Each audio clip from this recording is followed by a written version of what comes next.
Hello. Um, Hello and welcome. My name is so weird. I've never done this before. I apologize. Most of the tours I've done have been live, but this is very exciting. Much more. I think we can get a lot of information about this topic done this way, and I'm very excited. My name is Peter Ignazi. I am on the board of Heritage Toronto. And today we are doing a walk through Chinatown. So could not be more excited about this. Hosted by Professor Chef Elta Chan. So I would like to start off by saying that Heritage Toronto is located on the traditional territory of the Wendat, the Haudenosaunee Confederacy, and the Anishinaabe, including the Chippewa and the Mississaugas of the Credit. Today, Toronto is host to many First Nations, Métis, and Inuit people. Toronto is within the territory of the Dish with One Spoon Treaty, which requires responsibility of those who use the land to share it peaceably and care for it. Heritage Toronto acknowledges this responsibility and recognizes the efforts of these nations in maintaining the land. Founded in 1949, Heritage Toronto acknowledged that we have contributed to the colonial historical narrative. We are working to amend that by engaging with Indigenous communities to incorporate more of their stories into our programming. Plaques with colonial language are being revised. Indigenous content is being integrated into our walking tours, and in the future, we hope to expand our Indigenous programming. This is the point where I ask people live, who knows anything about Heritage Toronto? So I'm going to assume no one knows anything about Heritage Toronto. Heritage Toronto is a charity and agency of the City of Toronto that celebrates our city's rich heritage and the diverse stories of its people, places, and events. Through our programs, including tours, plaques, State of Heritage Report, and online exhibits, we engage the public to reflect on the past, both to make sense of our present and to inform the future. I would like to thank our 2021 tours presenting sponsor, TD. Without their support, these tours would not be possible. I'm sure you're going to have a lot of questions for Professor Chef Chan. But just as a reminder, if you have any questions during the tour, please enter them using the Q&A button at the bottom of your screen, and we will be sure to try to answer them all at the end. Closed captioning in English is available during this virtual tour. If you'd like to turn on closed captioning, please click the button marked CC on the Zoom menu, usually located at the bottom of your screen. Now, oh my God, enough about me talking. Let's pass it on to our tour leader today. Elta Chan was born in Macau and raised in Hong Kong and came to Canada in 1966.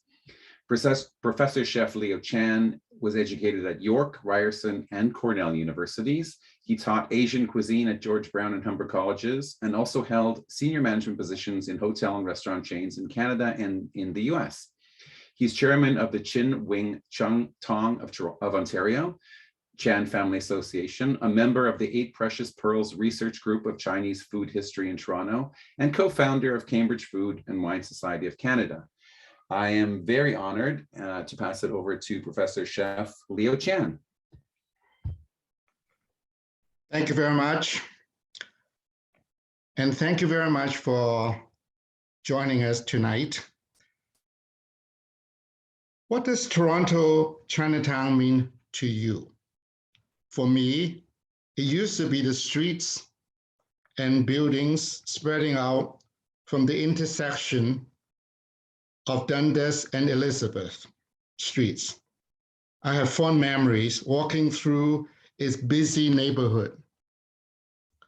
The sounds of the community, the taste of the food remind me of scenes from my younger years. But Chinatown has always been more than a collection of streets and buildings. It contained the sights, the laughters,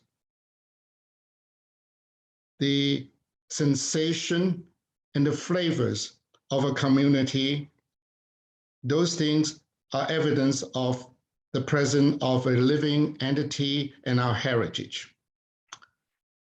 So let's start with our first slide. With the construction of the new Toronto City Hall and Nathan Phillips Square in the late 1950s, and the accompanying demolition of the majority of old Chinatown, the community was forced to find a new home. In the late 1960s, it transplanted a kilometers to the west along Dundas Street. With changes to the Federal Immigration Acts, changes in the community, making with new successive waves of newcomers from Hong Kong, Macau, Taiwan, Southeast Asia, and various parts of China. Each wave brought with it a whole new dining experience, and with different language, dialect, and tradition. The heart and soul of Toronto's old Chinatown are now stretching from Dundas and Elizabeth westward to Spadina and beyond. Now, how do we cope with these changes? Where will we eat? And what will we eat? Will eating in Chinatown ever be the same? So let's go to the next slide and see.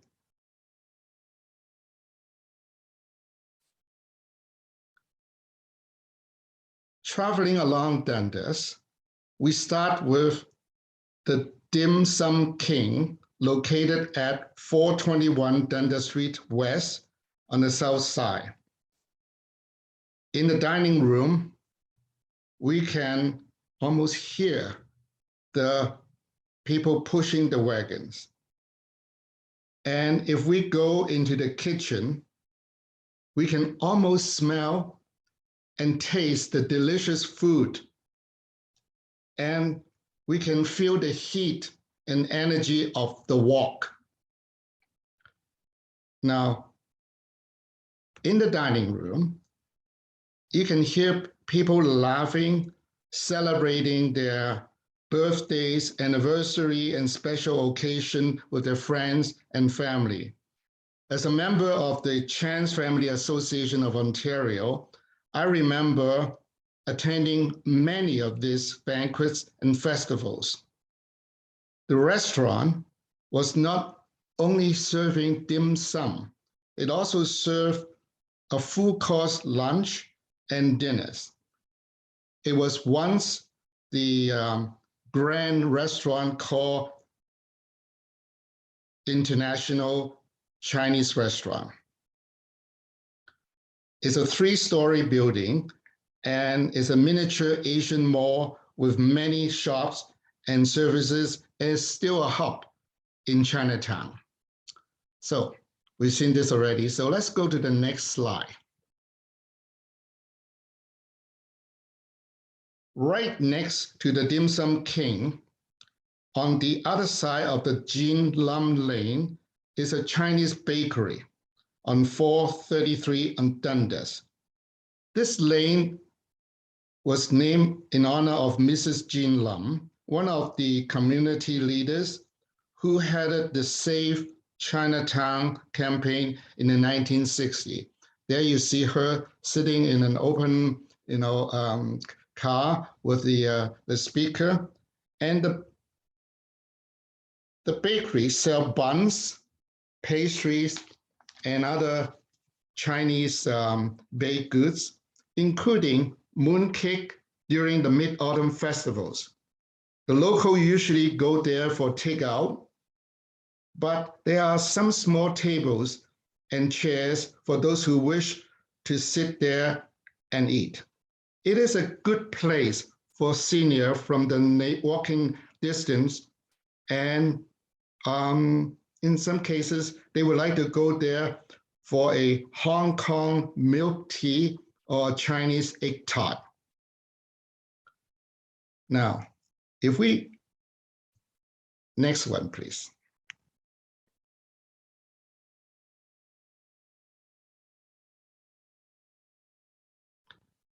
So let's go to the next slide.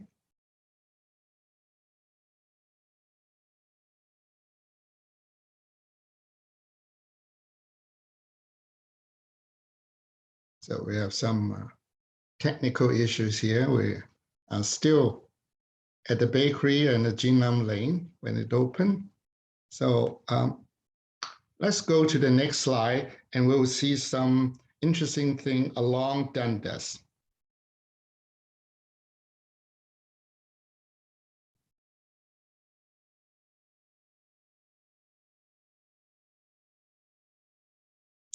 Well, I can talk while we're waiting for the next. When you walk along Dundas, you will pass by many other restaurants and bubble tea stores and, and shops. But what I would like to draw to your attention is this. There are many colorful murals in the area by local artists, and it's in the side alleys and in the laneway, which we can see when we walk along Dundas. The subject of this and the theme are taken from Chinese folklore, festivals, and traditional stories like the Journey to the West with the Monkey King. It is like a free outdoor public art gallery that has become part of the character of our community. There is a constant dialogue between the storytellers and the pedestrian. You can hear them telling you about the ancient culture, history, and mythology, reaffirming that you are indeed in Chinatown.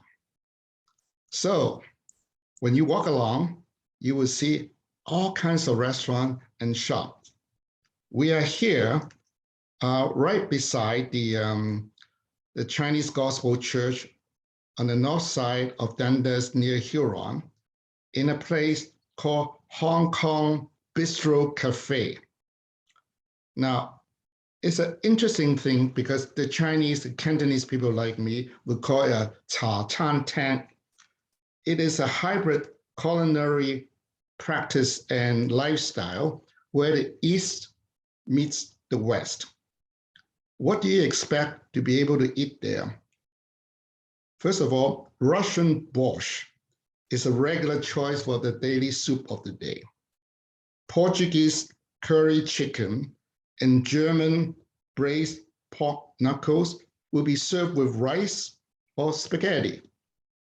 You can have a herbal or ginseng tea, and you can also have hot Coca-Cola with lemon and ginger. I'm serious, hot Coca-Cola. So let's just walk along to the next one. I wish we can actually eat there. Now, here is the House of Gourmet, just not too far, and it contains a menu with more than 500 food items, from which you can order a variety of items such as barbecue meat, wonton with noodles, congee, fresh seafood, and Chinese cuisine from many different regions. The place is open for breakfast, lunch, afternoon tea, and dinner, which served into the late hours. Before COVID, it's commonly expected that the customer will share the table with total strangers. But don't worry, people there, they think fast, they talk fast, they move fast, and they eat fast. So the table turnover is very quick. It's what you call a very high energy eating place. It's like, you can hear the Bee Gees singing, you should be dancing, and you will be welcomed by one of their co-owner, Elta Chan. So I go there a lot. Now, if you keep walking along Dundas to the next slide, to the north and south of Dundas and Spadina, you will find this structure. And for those who can read Chinese, the character is door, moon. Now, there's two of them, one on the north, one on the south near the streetcar. It represents the four mythological creature. And you will find a dragon, very majestic, a phoenix, which represents love, a unicorn, which means good luck, and the Monkey King, changes. And this showcases the vibrant community and its cultural diversity, but at the same time, its inclusive spirit of Chinatown that welcome the world. So you will still see these two things on Spadina. Now, if we cross to Spadina, you will find this King's Noodle restaurant. And before we do that, you will also see people selling produce. And the local vendors are called veggie grannies. But in this King's Noodle, you will find barbecue duck, chicken, spare ribs, all hanging display on hooks. And you can see all the people who are working there. This is a pretty recent picture. People have face masks on. And also, once you have a chance to eat in the dining room, you will find a whole variety of Cantonese casual food like congee, chow mein, rice dishes. Now, if you go into the kitchen, you will find that they are making the iconic roast pig, the whole thing. And you will also see the wok again. The wok is a very essential part of the Chinese kitchen. Now, the barbecue pork or char siu is something that you can eat as a snack. You can eat as a side dish, an appetizer. You can add it to your congee, your soup, and stir fry. And you can even put it as a filling to your dim sum and buns. And at the front of the counter, you will see all these ducks and chicken and barbecue meat hanging there. And you can just order whatever you want. They will cut into small pieces, and you can order it by weight. And every order will be accompanied by the restaurant secret hoisin sweet sauce or the ginger and onion condiments. Okay, so let's cross the street on Dundas, cross Dundas. There is a building called the Dragon City Mall. And on top of this is a restaurant called Sky Dragon. By the way, dragon is a very different creature in Chinese culture because in the Western culture, dragon is not a good, creature, is evil, and St. George will kill the dragon, and you hear all that. But dragon in China represents something that is really high and majestic. And on the top floor of the Dragon City Mall is this restaurant. It has an outdoor place and a beautiful patio with an impressive skyline view of the restaurant of the downtown Toronto and Chinatown. Now, this place used to be the exclusive Mandarin Club, an upscale place where the Chinese elite go to. It's a Chinese business club that opened to everybody, if you know the members. And it also operates a Porsche Mandarin Golf and Country Club in Richmond Hill. I'll talk about Richmond Hill later. It had link to the east, but eyes fixed on the west. The people there, their suits are dark, the cut is conservative, and the conversation are distinctively well-mannered. The members and the guests prefer fine Chinese dining. Their midday power lunches and lavish evening banquet did not feature chicken egg foo young. Their elegant dining hall and adjoining private room provide Hong Kong-style haute cuisine. XO cognac was a standard beverage. The club exists on networking because Chinese etiquette is based on trust, mutual respect, and faith, something called faith. The traditional long-term personal relation are fundamental to business negotiation, but good food is the communicator. Today, the Sky Dragon continue to deliver high-quality dim sum. They have revamped the menu to offer comfort food to ordinary people like me, and they have applied for a building permit to make improvement to their outdoor patio. So let's go down and go just to the south of the Dragon condo building, and there is a restaurant called Gao But Lei. Okay, a strange name. I'll tell you later what that means. It is part of a group of restaurants founded in 1858 during the Qing Dynasty, originally from the city of Tianjin near Beijing, and they are famous for their baozi, which is a steamed stuffed bun. The name means dog don't care. Don't worry, it have nothing to do with dog, just that the original guy who made the bun, his nickname is Dog, and he is such a hardworking guy. When people say, hey, Dog, there's lots of customers, he said, no, I'm too busy. He doesn't care. So he cared about the food. And and also some of their original, like during the Qing Dynasty, people from the royal family, from the Manchurian family, even the Dowager Empress liked the food, and international celebrities. But in 1960, the company started opening locations outside China.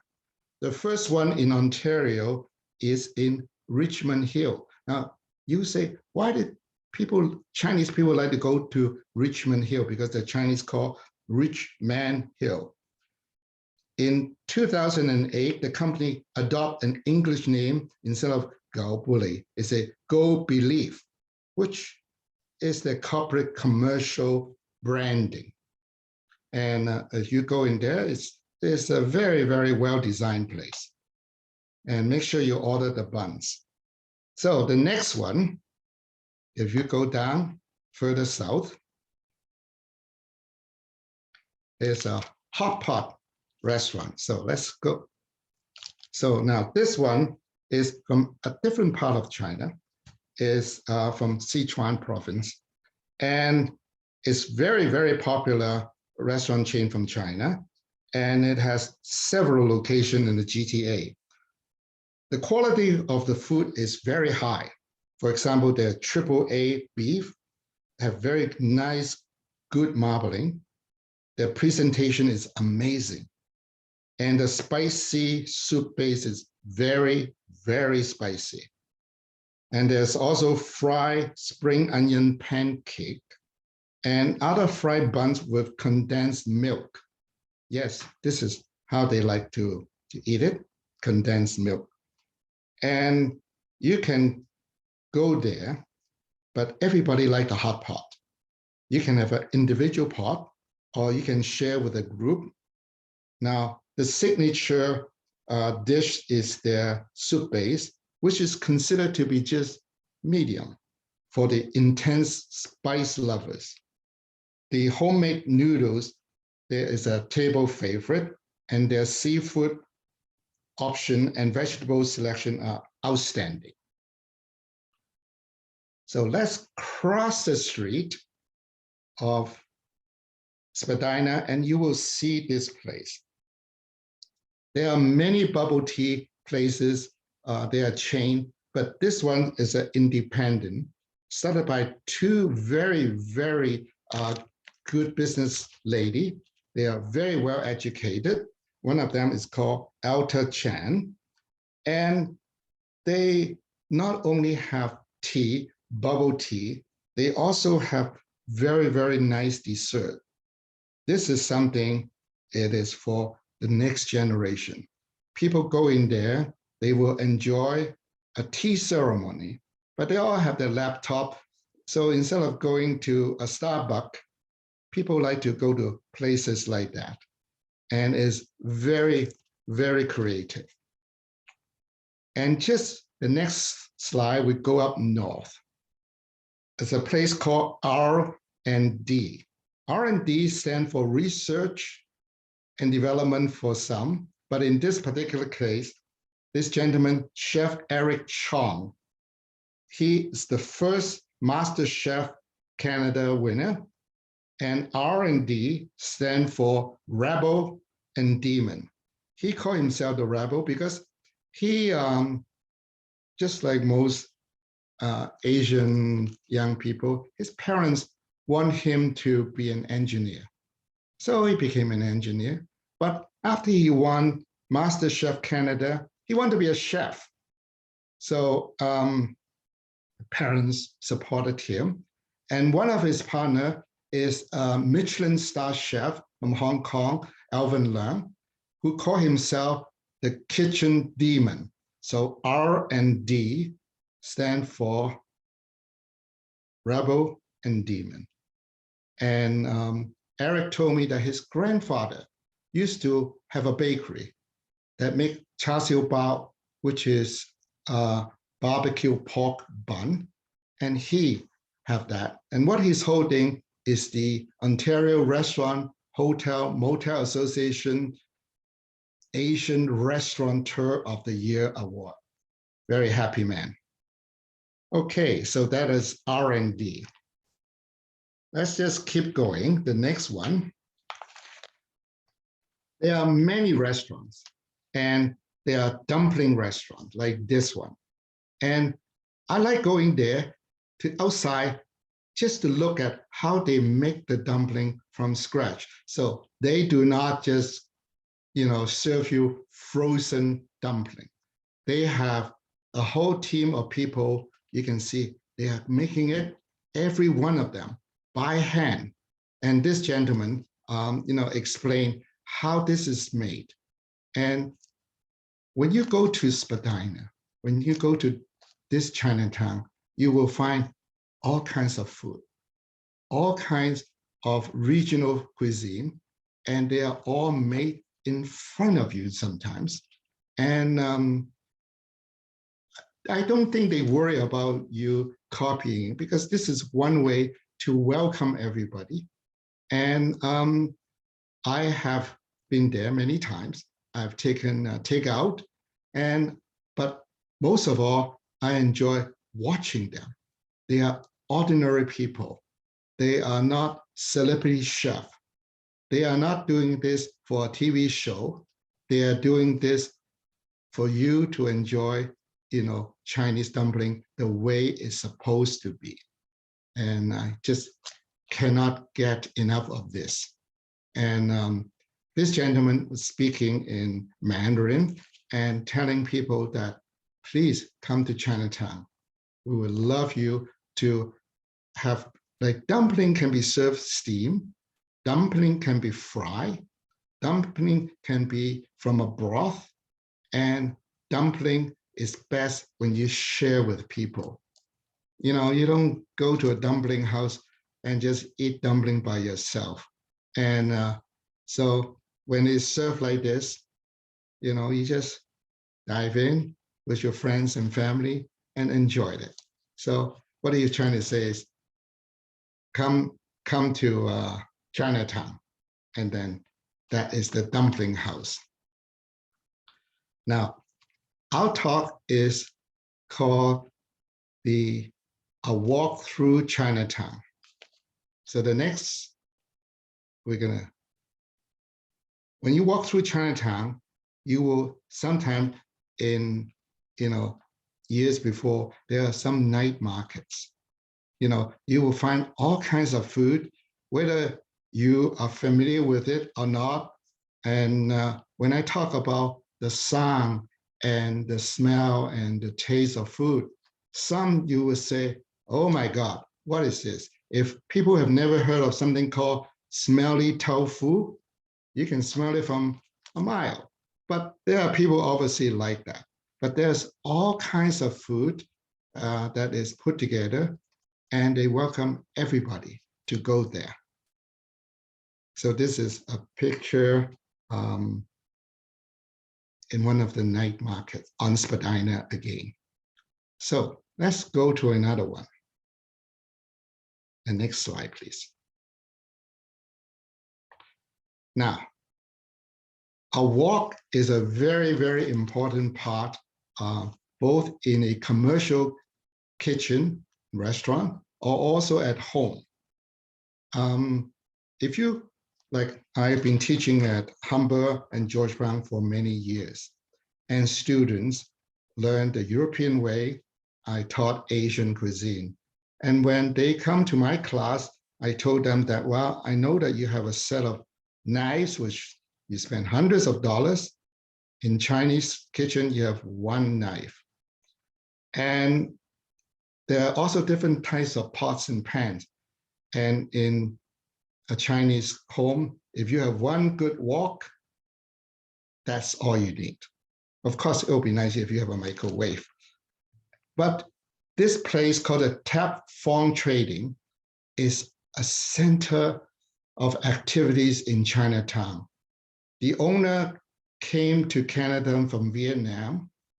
The last name is Tran, T-R-A-N, which is the same as Chan, like me.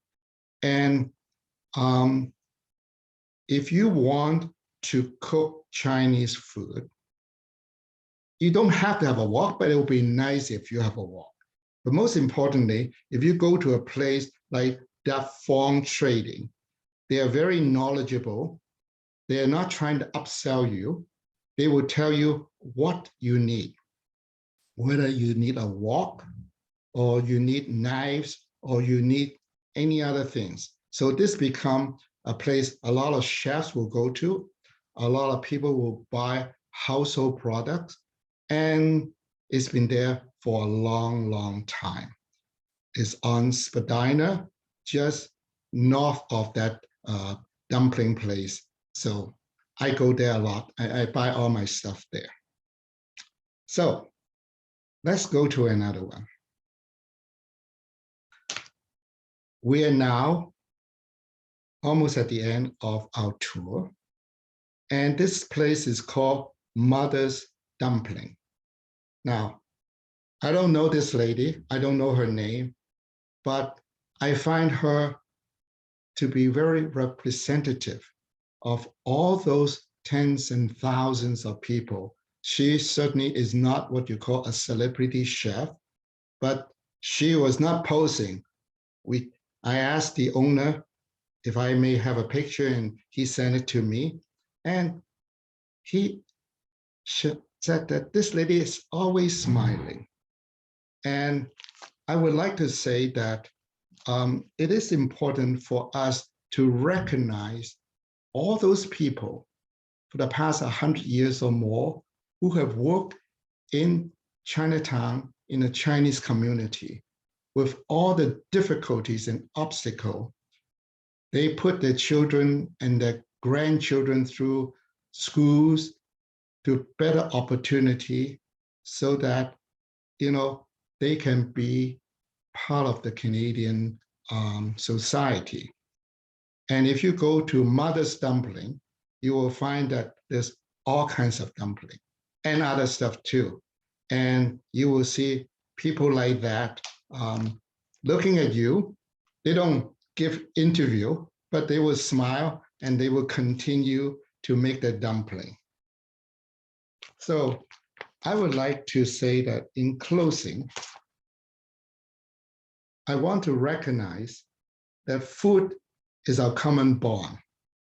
And we hope that it will bridge the generation through stories like what we have today to honor our past, but look into the future. We are dedicating this tour to our elders. This lady, by the way, is not that old. I'm much older than her. And all those who came before us. I hope all the food lovers of all ages will find their ways through this puzzle of the ever-changing food scenes of the Toronto Chinatown. I also like to thank Heritage Toronto, the TD Bank. I'd like to thank a lot of people, Allison, Heather, Leslie, Laura, and of course, Peter. And the BIA, the Business Improvement in people in Chinatown, Toronto. The 8 Precious Pearl Research Group that helped me with my script and my photo. And there are a lot of people who are very busy, who will Zoom in, and hopefully someone said, you know, Leo, I have a meeting and this, maybe the Heritage Toronto will give us some idea as to how they can see that. So I would like to thank everybody. And I'd like to thank, actually, there are some people who are looking at this in Hong Kong and Australia, friends and family. Ladies and gentlemen, thank you very much. So Peter, over to you. Thank you very much, Professor Chef Chan. That was fascinating and very enlightening, and I'm starving, even though I ate before I came on this. I think I may head over to Chinatown after this. Where I wasn't quite sure, where was the R&D? I know I'm supposed to be turning over to questions now, but I have a question. Where was the R&D restaurant? Was that on Dundas? It's on Spadina, and I can give you the address. Is 241 Spadina, R&D, on the east side of Spadina, south of Dundas. Fantastic. I will definitely be going there, among other places. So thank you again for a wonderful presentation. We will now open up the floor to Q&A, and we have a bunch of questions. So let me see now. A question for Leo. Oh, they're coming in like fast now. Does he have any memories or stories about Golden Dragon? It was a grand restaurant in Dundas near Bay in the 60s and 70s. Oh, yes, I remember the Golden Dragon. They are part of that generation. When people really want to go to Chinatown, they want to eat what they call real Chinese food. I mean, what is real Chinese food? Anybody. But the Golden Dragon is a place where both the Chinese local and the so-called non-Chinese people will go. And I have very, very good memory. I'm dating myself. I used to call them the old timer. Now I am one of the old timers. And you go there, that you can order, it's mostly Cantonese food. It's on the second floor of Dundas, near Elizabeth. And Golden Dragon was one of those really iconic Chinese restaurant. I think my wife talked about in the 50s and 60s, there was a whole group of restaurants, 4 of them called the Big Four: Nanking, Lychee Garden, Sai Wu, and Kwang Chao. But of course, it's more than 4. And Golden Dragon is basically a very, very important restaurant there. I remember Golden Dragon very much. Oh, that sounds great. Sorry, I missed it. I'm not going in order, but I see somebody did mention Lychee Garden here, and they said they're wondering what restaurants do you suggest that serve upscale Chinese food, such as Lychee Garden? You know, Peter, every time I have a tour, people ask me, Leo, where should I go for Chinese food? Totally legitimate. Well, it depends what you like, because there's so many different styles of Chinese food. And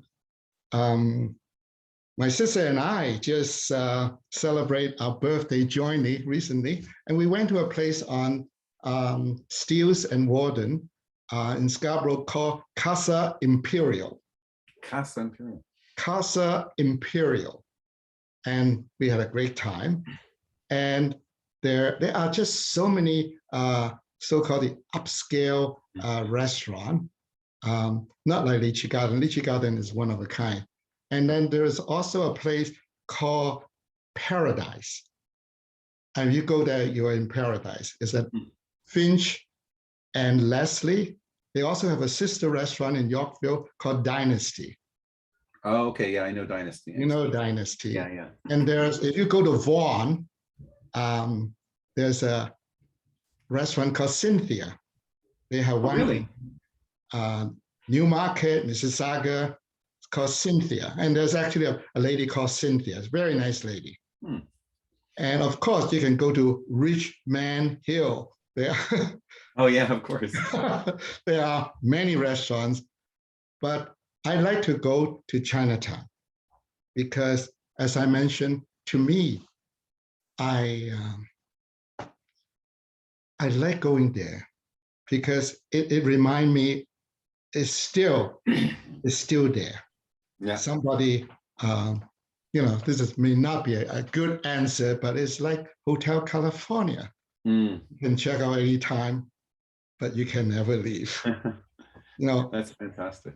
I love going to Chinatown. Sometimes nowadays I can just walk, very quietly, but I remember what happened. And I hope that it will be there for a long time because it's part of our heritage. Exactly. I can go on forever and tell you all those many restaurants. It depends what you like to eat. That's fine. Well, okay. Speaking of like to eat, yes. Someone wants to know, are there any Taiwanese restaurants in Toronto's Chinatown? Absolutely. I mean, the Taiwanese have so many restaurants in Toronto. And for example, I went to one, which may or may not be typical Taiwanese, but the owners are Taiwanese. It's called Destiny. It's a group of restaurants. They have one, I think, in Richmond Hill. And they have dim sum, they have pastry, they have all kinds of food. And they also have non-Chinese, but Asian theme. Now, Asian Legend is also Taiwanese own restaurant. You heard of Asian Legend. They have many across Ontario. And the owner of the famous Mandarin chain, they are from Taiwan. Oh, really? I just can tell you so many people in the Taiwan community, they have restaurants that feature may not be what you call typical Taiwanese food. I've been to Taiwan. I enjoy the food there. But they modified it so that Canadian will enjoy it because after all, we are in Canada. And that's interesting. I actually have a question myself about that. So when you saying traditional Taiwanese food, do you mean the indigenous Taiwanese food or the diaspora influence from the mainland? Or is it a melange of both? It's a very good question. Difficult to answer because Taiwan embody the food from many different provinces. Like people who will leave mainland China, go to Hong Kong and, Taiwan. But I think the best way for us to, I don't want to speak for Taiwanese people because I'm not Taiwanese. It's like New York City. New York City does not have a New York cuisine. But if you go to New York, you can have anything you want. You can go to Little Italy, you can go to Chinatown, you can have French food, you can have all kinds of food. Taiwan, yes, indeed, they have their own indigenous people. They have their own cuisine, but they also have Sichuan food. They also have Shanghainese food. They even have Cantonese food. Right. Taiwanese people are very, very good business people. They have all kinds of food. Yeah. That's fantastic. What about, sorry, I can't pronounce, Taiwanese cuisine. Any recommendations of that in Toronto? Oh, Thai Chinese, you asked the right question. I am Thai Chinese. Oh, okay. Thai Chinese I didn't people, ask it, Edmund did, but I'm no, looking forward to that's get okay. My father is Thai Chinese, excellent. and they are farm people, and they eat very simple food. The chef that I wouldn't call her a chef is my grandmother from my father's side.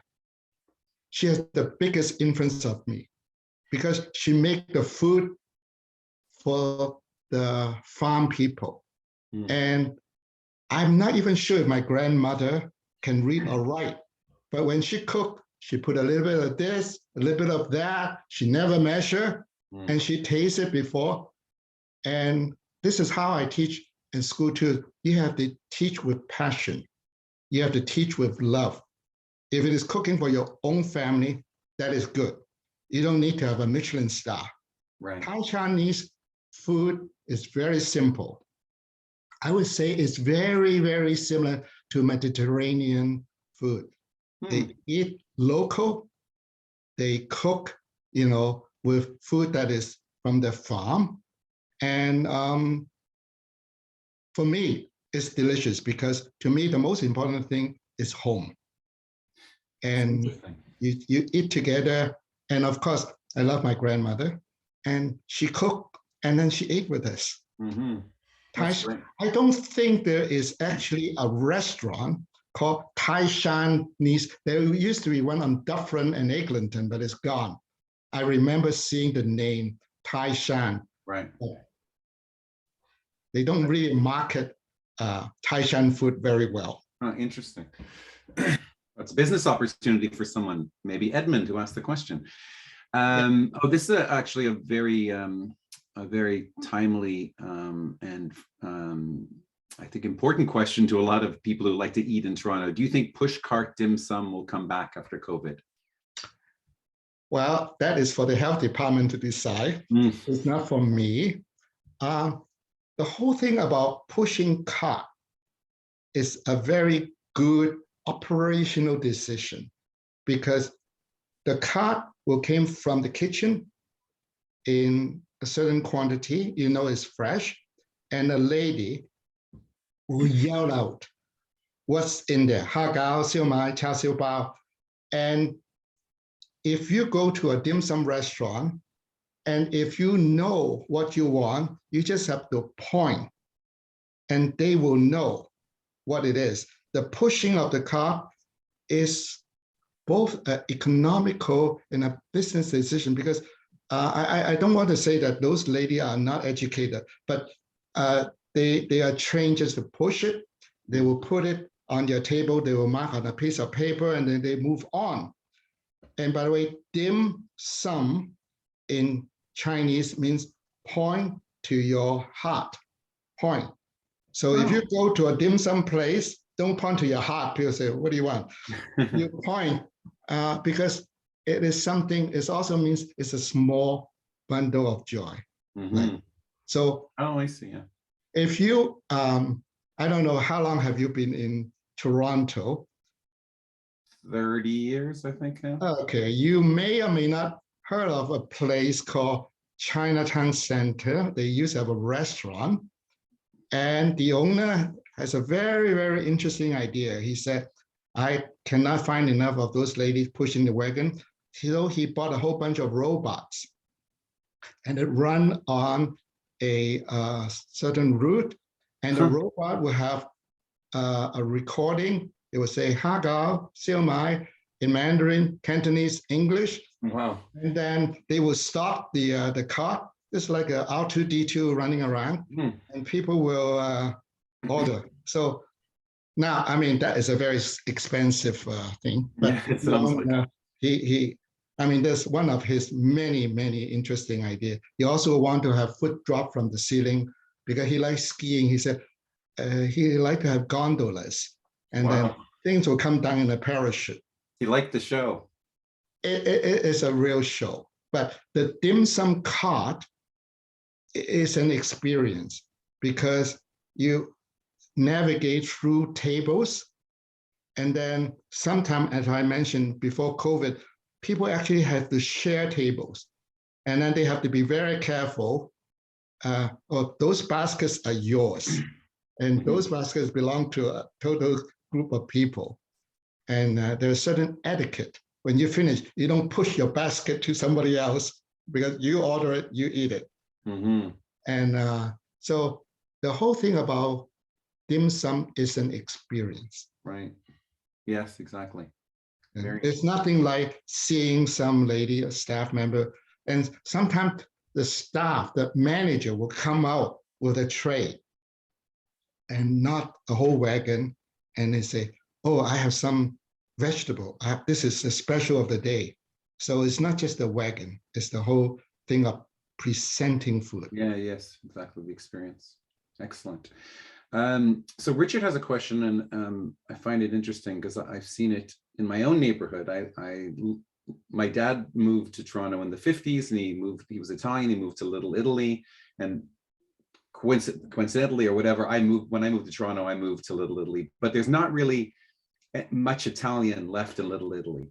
So Richard wants to know, are you worried with the Chinese community developing the suburbs? Are you worried about Chinatown, downtown disappearing? There's a lot of talk about keeping the heritage, keeping Chinatown, and I think it is something that we all should cherish because, as I mentioned at the beginning, Chinatown is not just a bunch of streets and buildings. It's not just restaurants. It's the whole thing. And I think when people move to Markham, Richmond Hill, Vaughan, Scarborough, Mississauga, and that's because they want to expand. And there's actually more than one Chinatown. Spadina and Dundas is one. There's the old one. The old Chinatown on Spadina, on Elizabeth and Dundas is what we call K-Town now. A lot of Korean in J-Town, which is fine. And there's one in East Chinatown, which is Broadview and Gerrard. And there's a whole bunch of restaurants in Scarborough, Markham, it's just everywhere. And even if you go all the way up to Newmarket, there are Chinese restaurants, but not Chinatown. So I think it is somewhat a political question and a business question as to how do we save Chinatown? In the 60s, Mrs. Tin Lam, who happened to be my late mother-in-law, was part of the group that wanted to save Chinatown. It's not just saving your business, but saving that whole community, that whole lifestyle, because people in Chinatown, they live there, they work there, and sometimes there are schools that the children go to school there. So it's not just putting a sign up that I have a dumpling place or I have a tea place. It's being part of your neighborhood. It's a sense of belonging. To me, that is the most important part. That's the feeling you get when you walk down the street you mentioned earlier. Yes, every time I walk through Chinatown, I feel that I belonged here. I would like to spend more time here. And I want to hear people talking. Doesn't matter what language or what dialect. I want to smell the food coming from the kitchen. I want to just see things. And so it's interesting you mentioned the sound, the people talking. You talked about that earlier. We have a question from Bernice. She's a PhD student in ethnomusicology at U of T, and she's a Hong Konger herself. She's researching the Hong Kong diasporas in Toronto, and she's interested in what you were saying about the different sounds of Chinatown. Can you talk more about this, and how do these sounds compare, like, to what you hear walking, in Macau or Hong Kong? Okay, I'm from Macau. Most people there speak Cantonese. Some speak Portuguese. But when I came to Canada, most of the Chinese people in Chinatown spoke Taiwanese because that is the province, the village that they're from. It'll be like, you're not just Italian, you're Sicilian. You come from a very specific area, but that have changed. And I remember when I first came to Canada in 1966, people said, oh, you're Taiwanese, you speak the dialect, I speak very poorly. But then I see eventually it keep changing because there are people from Hong Kong, from other parts, of Southeast Asia. There are so many dialects from China. I think the last time I heard there's like 150 different dialects. People don't even understand each other. And they are also the Canadian born. They speak English or French or whatever language they happen to be, their ethnicity. But Chinatown, the different sounds is not, what is really, really good is you go into a place and you have no idea what they're talking about, but they are talking. Obviously, I hope there's two people talking to each other. But that there is a dialogue. And to me, I will just look at those two individuals. I may not know where they're from, but they are communicating. There is a dialogue. So, Bernice, hope you are doing really well with whatever you're researching. Sometimes people are singing. Sometimes people are just banging and doing something. When I say song, it does not necessarily have to be opera singing. Yeah. It can be any kind of song. And to me, a community is living when you hear there's something going on. And I love children, talking. Some of them are crying, but those are the sound of living people. Life, yeah. That's great. I'm not sure. You mentioned the subgroups. Do you have a Hakka recommendation? Someone wants to know? Yes. Hakka is a very interesting group of people because Hakka means they are travelers. They are guests. They actually, they're from China and they went to many different places.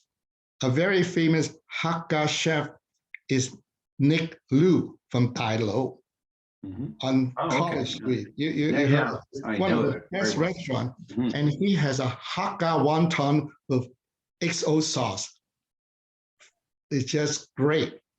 And Nick, I think he's a great guy, and he's very proud of his Hakka, background. There are many Hakka people. A lot of chefs that I know, they are Hakka, but they do not. By the way, there are many different types of Hakka cuisine. There's Hakka from India, there's Hakka from Jamaica, there's Hakka from Taiwan. And one thing I'm generalizing, a lot of Hakka food is very spicy. So whoever is asking, I hope you like spicy food. Excellent. Okay, so let's see what we have. Oh, good, you're taking the answers off. Okay, so if you're going to, I don't know if you've already mentioned this, if you're going to dim sum on Spadina, where would you go? Where's the first place you'd go? Well, I mentioned the first place I went to was Dim Sum King. Yeah. They're not called Dim Sum King for nothing. Yeah. And also this place that I also mentioned, the Sky Dragon on the top floor of the that sounded interesting. Mall. But all those other restaurants that I mentioned outside Chinatown, they all have very, very good dim sum. And dim sum chef is a very specialized department within the Chinese kitchen. The barbecue is a different department. Dim sum, they sort of come in early. They work as a team, just a few people, and the dim sum will be ready early. In Canton or Guangzhou, which is the Chinese name in the provincial capital of Guangdong. People go there early in the morning because it is a place where people go there to have tea and dim sum. And in Chinese, going for dim sum is called yam cha, which means drink tea. So yam is drink, cha is tea. So you go to a dim sum place to yam cha. So drinking tea is important. You don't just go there to, have dim sum. You go there to meet people. And in the old days, it's very bourgeois. People with money will go there with a bird cage, and then they will hang the bird cage up, and then there's special table, and then they will drink special tea. What was the bird cage for? Like, was there a bird in the bird cage? Of course, a bird cage is like your Maserati. I mean, you just don't take any pigeon or something. It's a very nice bird cage. And then you will have a very beautiful bird. Wow. And then it's like you walk your poodle or something. That's amazing. And it's a status symbol. And in some places, if you don't have a bird, you go and rent one. So they had places to hook the cages up. So they oh, yeah. Okay. If you go to a very nice restaurant and the lady will find there's a hook under your table, that's where the lady will put their purse.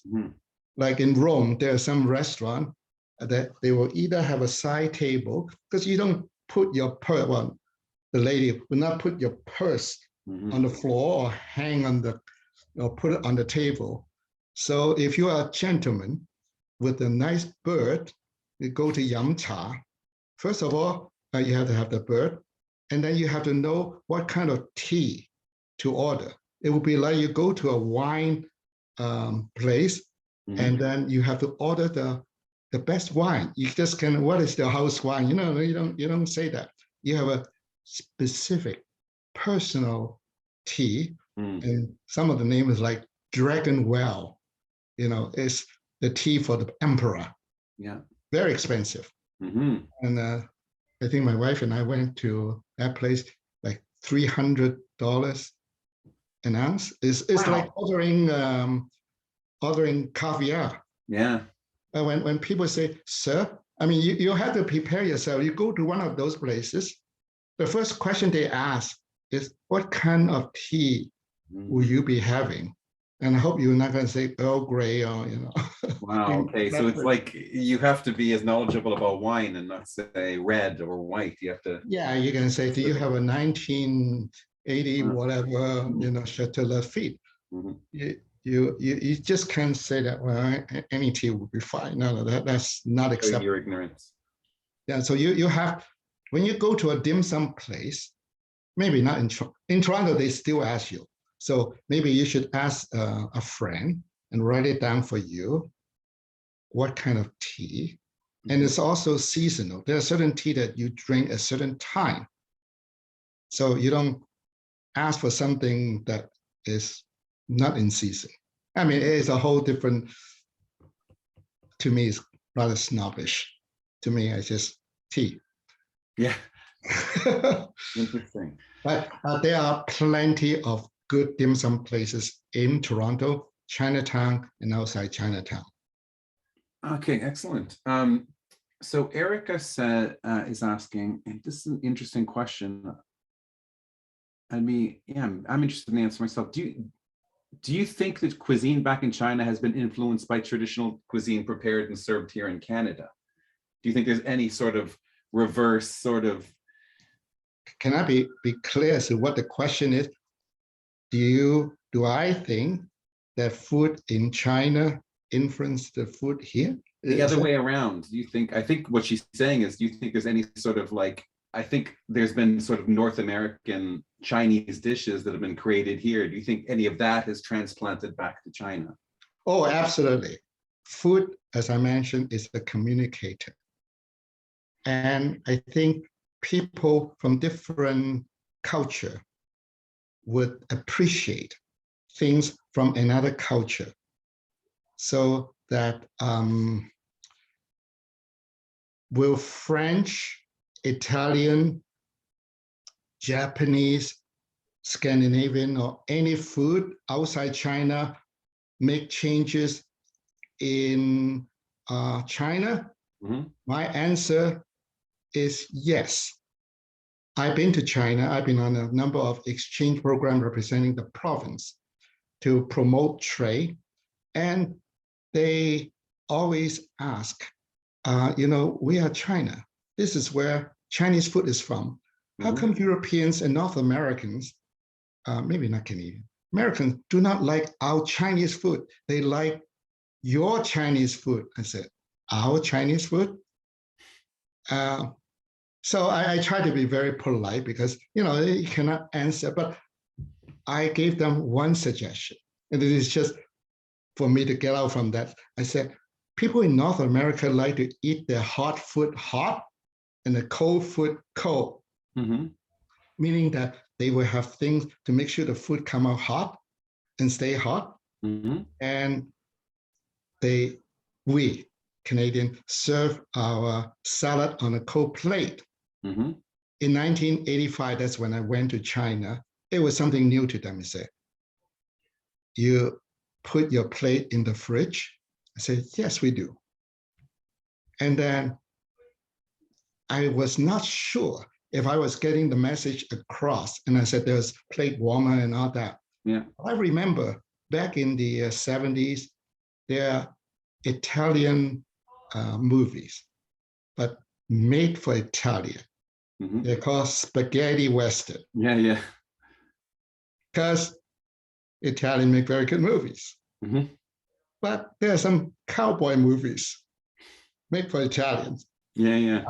I think you know what I'm trying to get at. Yeah. You have to modify your product so that your customer will accept it.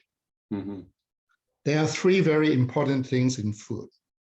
Number one is ingredient. Number two is skill. Number three is appreciation. If you do not have the ingredient to make whatever food, like dim sum or a nice Italian pasta, you're gonna have a problem. Number two, if you don't know how to do it, you see that people making all those dumplings, if you don't know how to do that, how are you gonna produce a dumpling? But even with the most authentic ingredient, with the most skilled chef, but if people walk into your restaurant and say, I want fish and chips. I mean, you make fish and chips, right? So if you are in China, or if you are anywhere, I was just reading a magazine, they're trying to promote tourism in the US, go to San Francisco, go to New Orleans, go to Boston, and go to Chicago. They all have food. But the best food, I believe, are food that is local, with local ingredient, cooked by anybody. It doesn't have to be a local person. I hope I'm not causing big trouble here in Little China. People used to come to me and say, Chef, I know that is a good Chinese restaurant. I said, well, you're a genius. How do you know it's a good Chinese restaurant? There's a lot of Chinese people eating here. I said, okay, is that your definition of a good Chinese restaurant with Chinese people? If I go to a French or Italian restaurant, I don't say, excuse me, are you Italian? This is an Italian restaurant, right? If you're Italian, this must be a good Italian restaurant. That was an old way. Food is good if you believe that is what you like. You pay for it, right? But if you don't like it, don't say that it's not authentic. I mean, you have no idea who cooked it for you. You have no idea what ingredient. They don't show you the purchasing. I mean, you just have to have some faith. Right. And Chinese food may have been influenced by non-Chinese culture. Of course, if you talk to a French chef or Italian, or they said, is there any other outside influence? No, of course not. This is our cuisine. If you talk to some people who are so set in their culture, they will not accept that, oh, certain things have influenced our culture. Right. You know that when one of the Italian noblewomen married a French king, the father sent a team of chefs. I think it's one of Medici. And then maybe it's Yeah. he said, "You're going to France? You better have a team of Italian chefs to go with you." Well, I mean, I don't think the French would be insulted. Yeah, of course. But the Italians said, "But we are Italians. We know our food." So Yeah. there you go. Now, you think Italian food influenced French food? Don't ask the French chef. Mm-hmm. Yeah, I know exactly. The Greek claim that they taught the Romans how to make wine. Mm-hmm.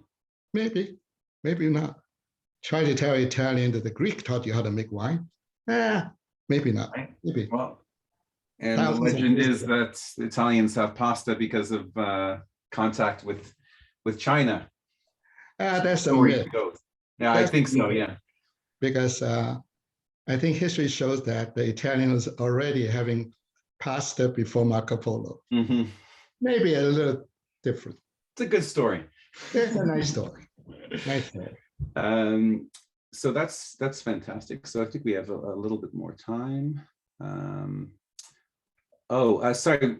I think you mentioned this, but someone didn't get it. Can you, and I'm not going to pronounce this right, can you mention again where Liu Ishu Hot Pot is? Oh, yes. There were a number of locations, right? They have a number of locations, but the one in Chinatown is at 254 Spadina. Mm-hmm. And is on Spadina on the west side, just south of Dundas. 222 Spadina is Chinatown Center. So 254 Spadina is just north of the Chinatown Center.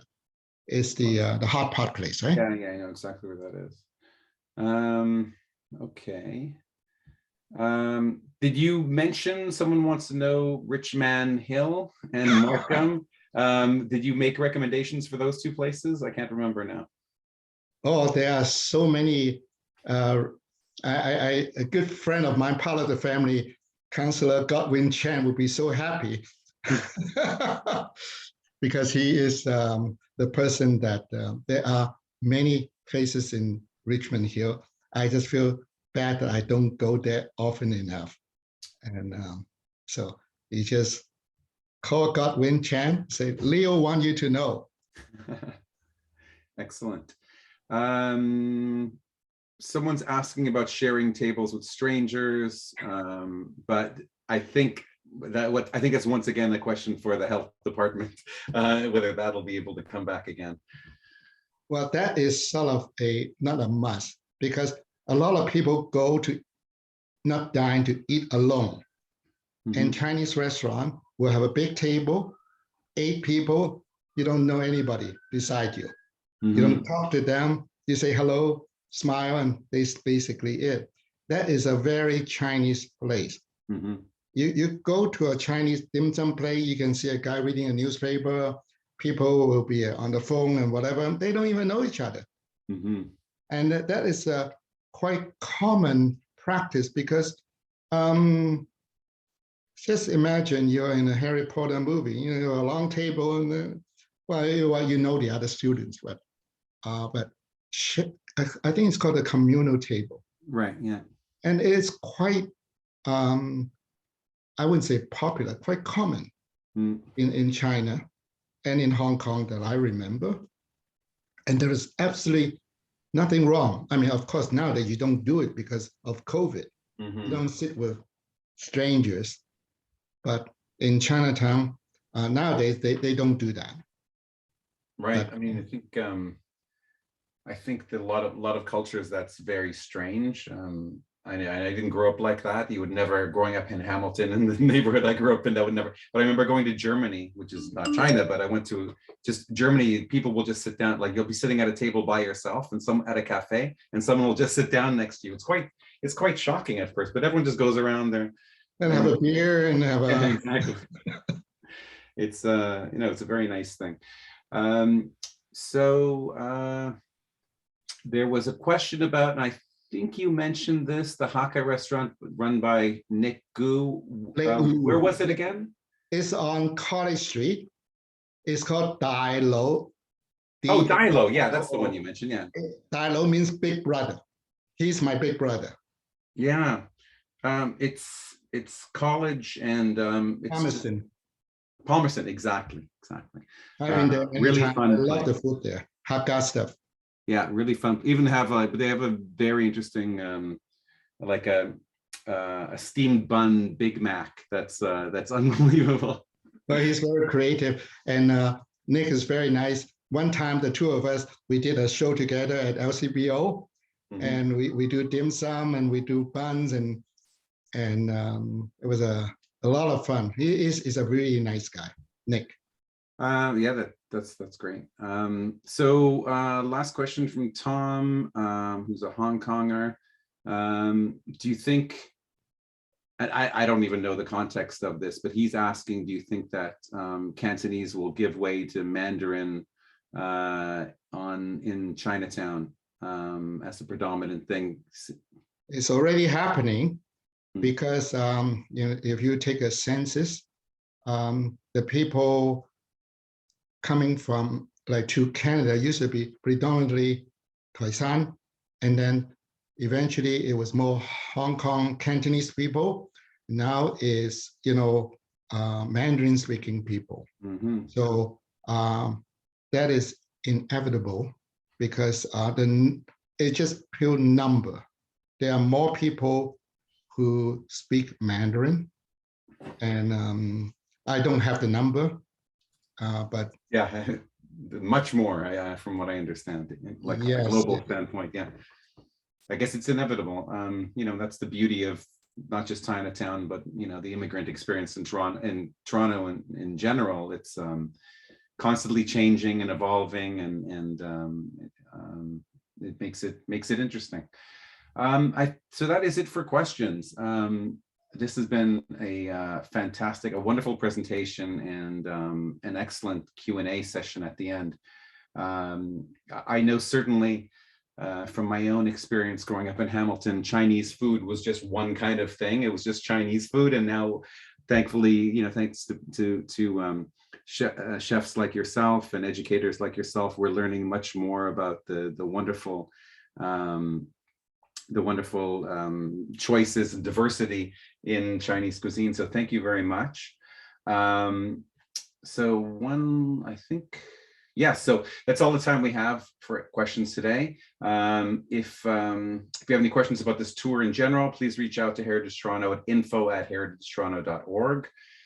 Thank you again, Professor Chef Leo, for this presentation. I'd also again like to thank our 2021 tours presenting sponsor, TD Bank, for making this tour possible. And so if you enjoyed this tour, and I'm sure you did based on all the questions we got, please be sure to check out other great tours we're offering this season, both virtually and in person. We're doing very safe in-person tours again. Details can be found on our website under What's On. And lastly, how to donate. Heritage Toronto is proud to be a donor-driven charity. I mentioned it's a charity at the beginning. Over the past year, donor support has allowed us to continue serving Toronto by prioritizing emerging historian opportunities, developing new tours, and expanding digital programming. If you believe in the importance of engaging with our past and share a passion for Toronto, please take action and join our circle of donors to renew your support today. Thank you very much on behalf of Heritage Toronto.